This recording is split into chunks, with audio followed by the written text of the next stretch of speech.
All right, joining me now, I have two guests up here. Fresh off of the plane from Qatar, we have Waldo Cortes Acosta, who won big this weekend, one of the biggest stars of last week, one of the best PR runs I've seen in a while in terms of gaining some fans, gaining some momentum. And then we have his coach and manager as well, Javier Torres. So appreciate you guys both jumping on here. You guys, when did you guys get back from the Middle East? 12. 12.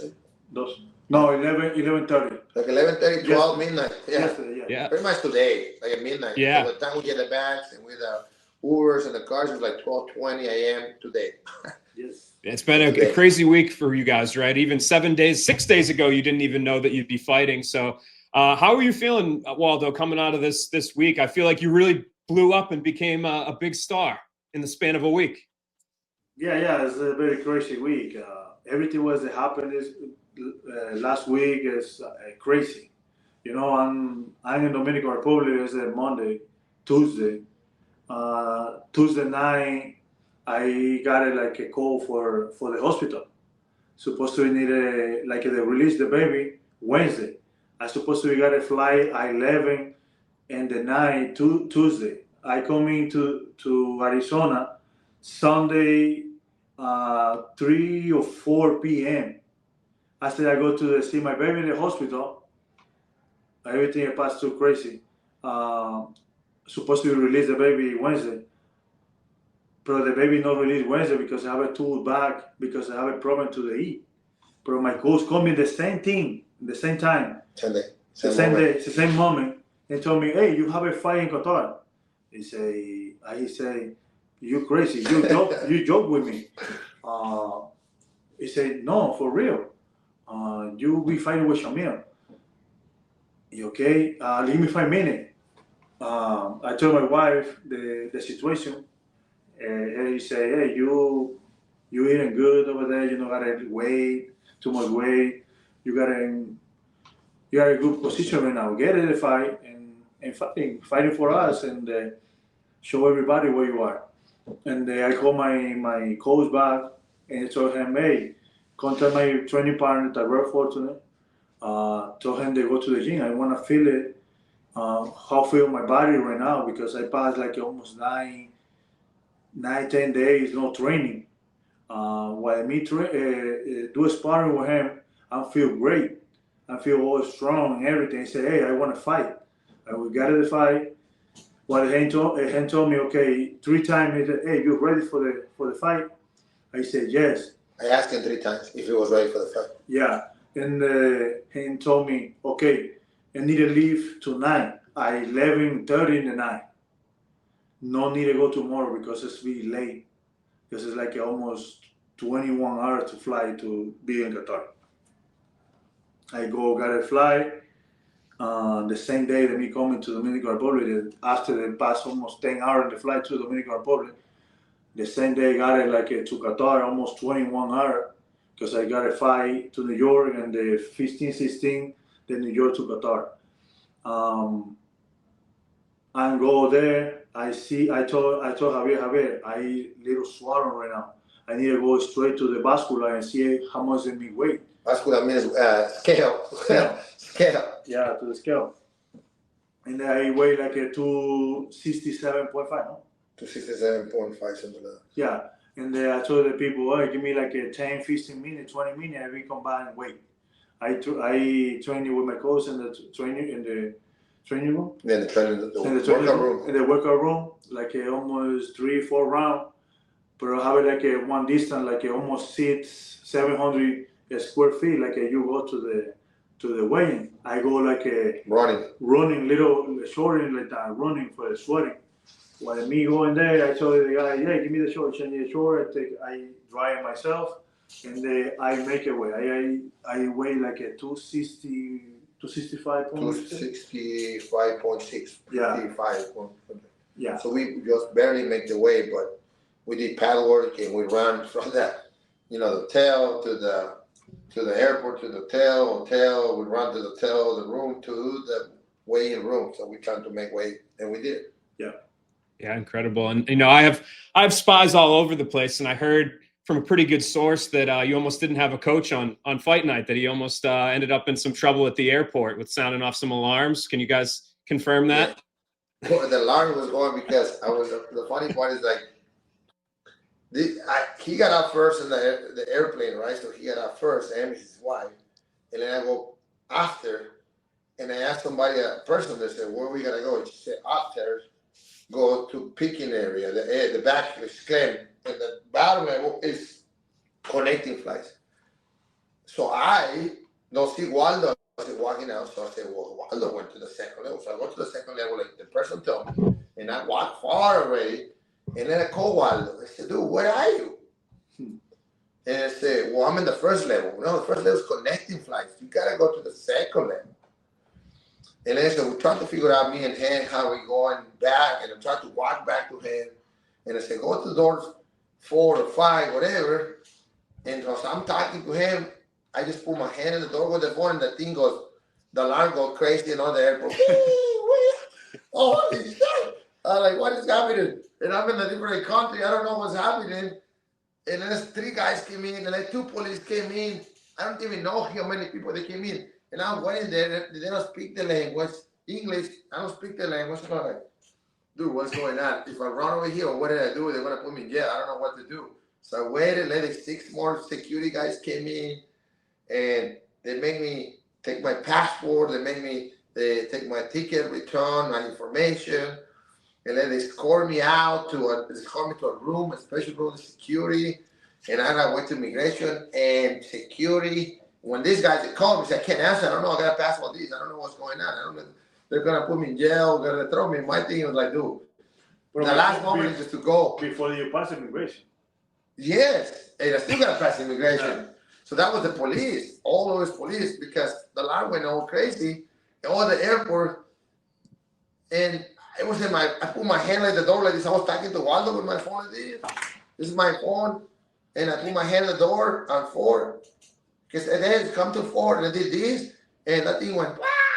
All the airport going crazy. I was like, holy shit, I'm going to get in jail. You're going to kill. I don't want to see the fight. My kids, my wife. I don't know what's going on. I was just going crazy. I'm going to stress out. Because I'm waiting in the door, in the back with the guy that pick up the USC, the back guy. They waited for me, but I can't. I have 3 people in there. The guy say, oh, I want to drop it on this guy and come back. I passed like a 35, 40 minutes there waiting. I just stressed out there. And like I say, that was just a crazy story. And the story, I got to wait. They take me to the office. They got to check me. They got to search me. Everything I have with me. I got to fill reports. I got to do this. I got to do this. And the story, I come out of there. I still got to go to immigration. And I went to Waldo and all that. But that was like an extra hour of craziness. I probably got stuck in Qatar with security immigration police. We would have been fighting with his wife in his corner myself. I don't care. We'd be in jail right there. But yeah, because you were the only cornerman, right, out there because of the short notice. Yeah, so you would have been. At 6 days, 7 o'clock, we were you be in jail. You be sitting the cow anyway. I know. Yeah, I think they do have. Maybe I don't know about Qatar, but I know some jails have TV, so maybe you could have watched it. But I don't know. It was just like everything going on. My thing is like, dude, just go. In my head, I was like, you go, make way. I figured out this. I called USC. I don't know what I'm gonna do. I just gotta know. It was just, I'm in the jail. I just with 13 guys, like the little office right there with everybody, and I don't speak the language, and they're talking in front of me. And I was like, dude, shit, I'm gonna go throw in jail in Qatar, and this guy got a fight. Oh my Lord. I was just going, yeah. Everything turned good, everything went good. So that was the first, the beginning of the craziness. Yep. Yeah, and particularly where, like, for people that aren't aware, you guys only landed, what was it, like less than 3 hours before the weigh-in started, right? Like 2 hours. 2 hours before. So like just how crazy that was. Morning and I went till 9. Yeah. And after all that happened, it took like an hour, 45 minutes. And then we got to drive from the airport to the hotel. 25 minutes. 25 minutes. So we got, Waldo was the last one, and we still got to cut weight. We checked the weight. We went to cut the weight. We made it. Everything, we made it. We made it happen. Yeah. Yep. Yeah. I mean, it was really like, we also obviously see there's fights every week, right? And for somebody to stick out in the way that you did, doing what you did is super, super rare. Was there anything in your mind, Waldo, that you were kind of hesitant to take the fight at all? Like, you know, given that it's short notice, given that you had to travel across the world, given that you didn't really have a training camp? given that you had had an eye injury? Was there any hesitation at all? No, I don't have I no worry or nothing because I fighting no matter what. I don't care. I'm born for fighting. This is what I think. I see my family every time. I have a picture of my family. I have my wife in my corner too, and it's pushing more me. It's hard. It's in my integrity. One guy fuck me on from my wife. It's be hard. Yeah, I mean, absolutely incredible. You go out there and you get it done so quickly. Did you surprise yourself at all that you were able to get him out of there so fast, or was that kind of how you envisioned it playing out? Yeah, I expect that because the Estaba guy. sorprendido, no estaba sorprendido, sabías. Tú estabas sorprendido que ibas a sacarlo de la pelea tan rápido, ¿no? Yeah, I saw. Tú te sorprendiste de noquearlo tan rápido, no. No. No, he wasn't surprised because he knew what we were gonna do, and we knew the guy fighting, and we studied him literally as we are flying in the airplane. Me and Waldo watching his fights and making a game plan as we in the airplane landed to Qatar. But we knew this guy was scared. We gotta beat him with the jab. But Waldo wasn't surprised. We knew the effort. Soon he laid his hand, it was gonna be done. This is the plan because after the third, you see in the fight, after the third jab, supposed to be the third like a fading, and that's that coming with the right. And you see, this is what me do last Saturday. So that's what we did. We planned on the third jab. So it was a 1, 2, 3 jab. The third jab, she come with the right hand, and we did that. 1, 2 on the third. We touched the hand like a feint and came back with the right. And we knew, we planned it, we executed, and worked. Yeah, incredible. I mean, it would have been one thing to win. It would have been a special moment, but to get it done in just over a minute is absolutely incredible. And I like the interview with Michael Bisping afterwards too. And I think as if this week couldn't have gone better for you guys in terms of getting fans. I think you did a good job of branding too with the eye patch, the Fighting Pirates, right? So can you explain to me? Obviously, you had the eye injury, so that was part of your thinking behind it. But how did the idea to get the eye patch come together? People don't know mmajunkie in the world. Nolan too. I asked my guy Nolan when I was in New York. I said, "Bro, is anybody you know that can bring me eye patches? Remember?" And I said, "No." Okay, so I got to get out of the airport, find eye patches in the pharmacy somewhere, somehow, and came back. Waldo's calling me. Said, "Dude, what have you? We are boarding the airplane jet to go to Qatar." I said, "I'll be there. I'm crossing the security point. I'm almost back."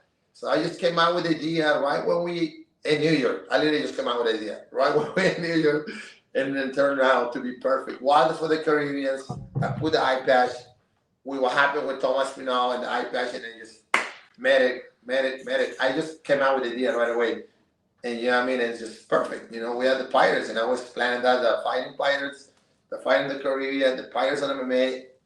Better can it happen? And Javier, he want music and the Daddy Junkie and the YouTube. They're talking about the Piratas del Caribe.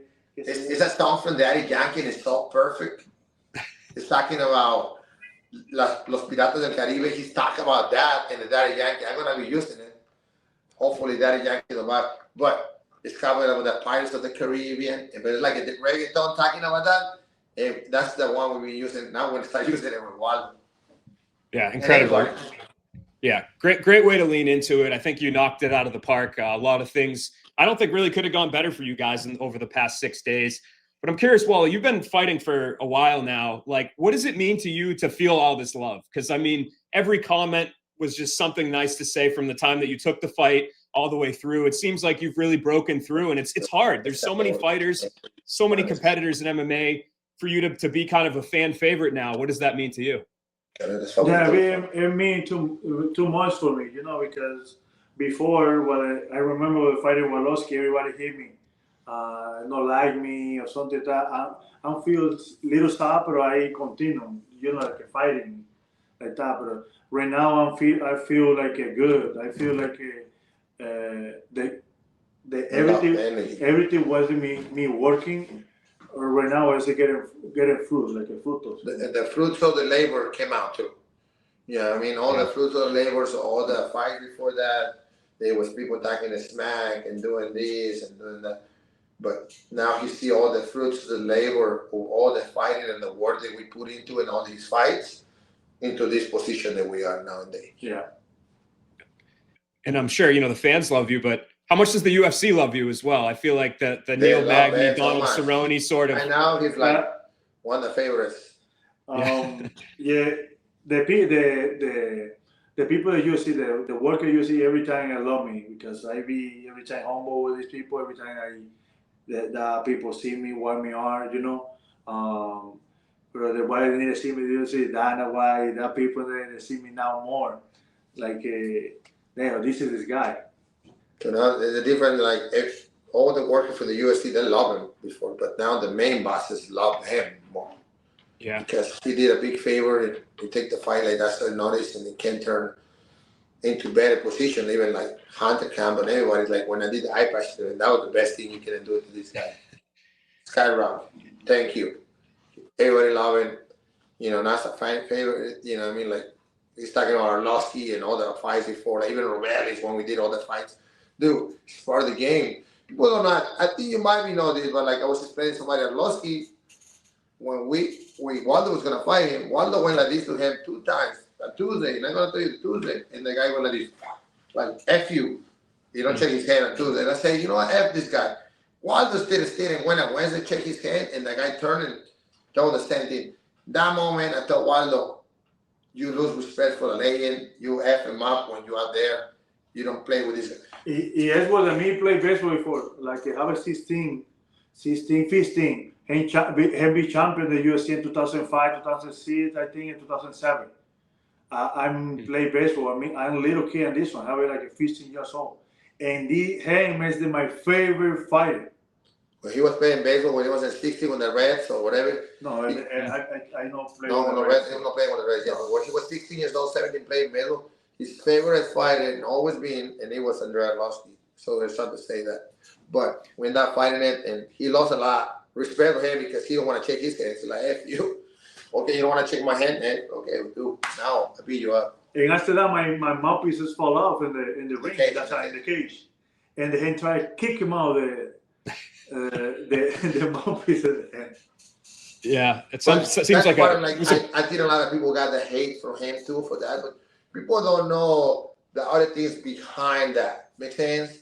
What Arlovsky did to us in the hotel, he was being respectful and he don't want to beat us, so he don't want to shake hands. It's very much tell you, F you, I don't want to shake your hand 2 times. In that moment, I tell the dude, screw this guy, play with this guy. Yeah, I mean, who else? You know what I mean? Yeah. But people don't see that because he don't tell that. I don't say that. I think we're a man fighting, you know what I mean? But whatever. And now, whatever, point is that we're here and we're the pilots taking the MMA, taking their word. You come with us or you sink in the water. That's a fight. Walk the plank. Yeah.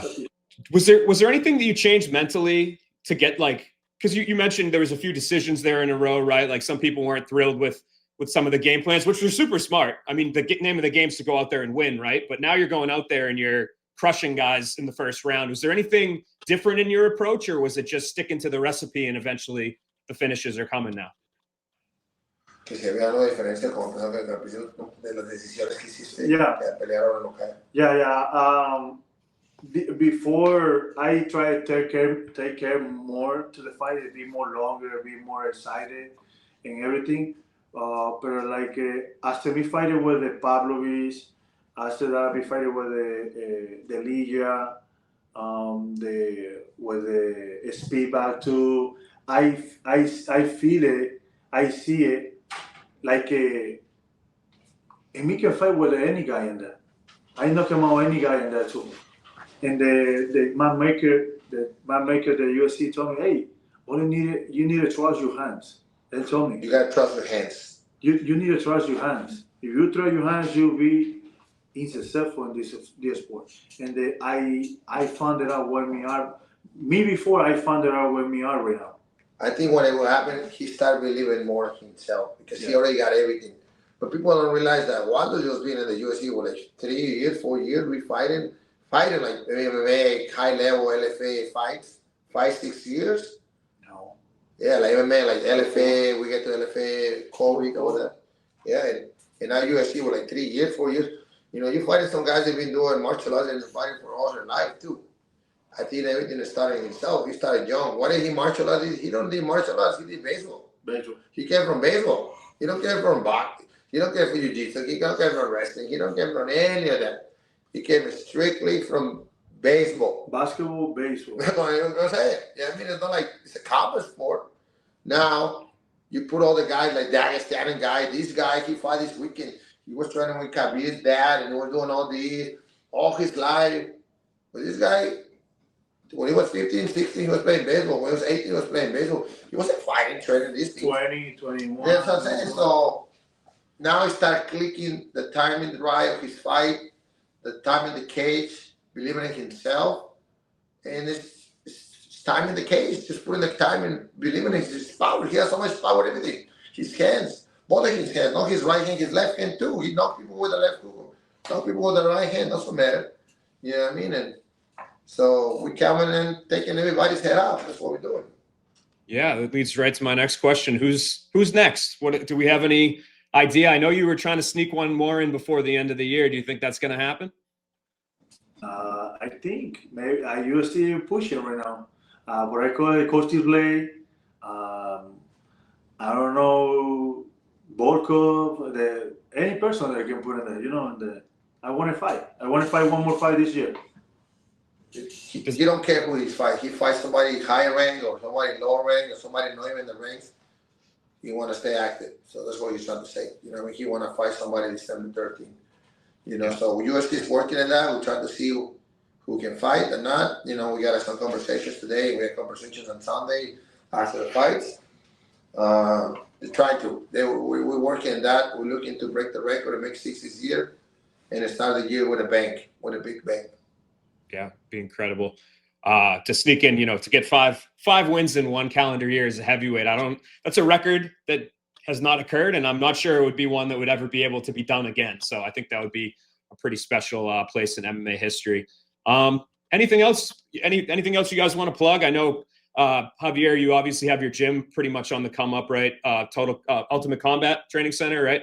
Down in Arizona. So I know you're kind of plugged into a lot of the talent, especially coming out of Mexico, Latin America. So should fans expect to see you in the corner a little bit more in some of these up and comers fights in the next few years? Yeah, we're trying to. We're building up like Waldo Cortes, Waldo going to Canada, like Colombia. Yeah, they know Javier. Yep. I'm waiting for John Shelby, so maybe Javier's getting into the Mexico card. We're trying to wait and work at that. You know, we see maybe Waldo's the main event for the Mexico card would be great. They don't have heavyweight Spanish guys, though. Maybe Tanque. Yeah, I mean, so we're trying to bring Tanque, Christopher Edwards coming back, so Javier Reyes. I'm trying to get all my guys. Sayuri Canyon, I didn't know this girl. She's from Colombia. She just beat the girl from the UFC. We fight in October 18th. Now we signed it with the UFC. She's in the UFC development program in Mexico. So she's going to be a star at 115. She's an Olympic wrestler. Top 71, you know what I mean? Great national champ boxing. She's also already in the UFC program in Mexico. So we're already there. I just put it there myself. So she gets some extra money for training and doing all these things. But I'm getting everybody from Latin America, from Argentina, Colombia, Mexico, the Republic. I know these guys, we try to, probably one best process after Waldo coming from the Ezequiel Peralta, 5-0. That kid is the most at a 145. We took a fight in like 4 or 5 days. No, it's a week notice, and we found Mando Gutierrez, the PFL finalist, contender, and we beat him.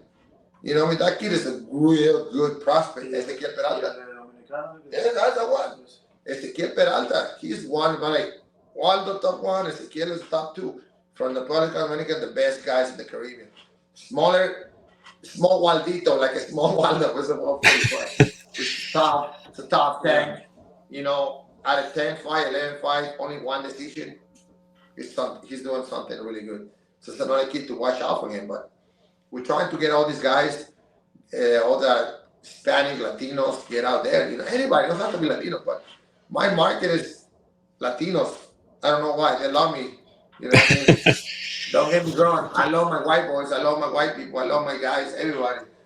I got guys coming from Germany, like even And old school guys, Mike Dasty, when he used to come, Canada, different guys. I got different guys. I don't care. I train everybody. I got love for everybody. And we're going to make the next thing start.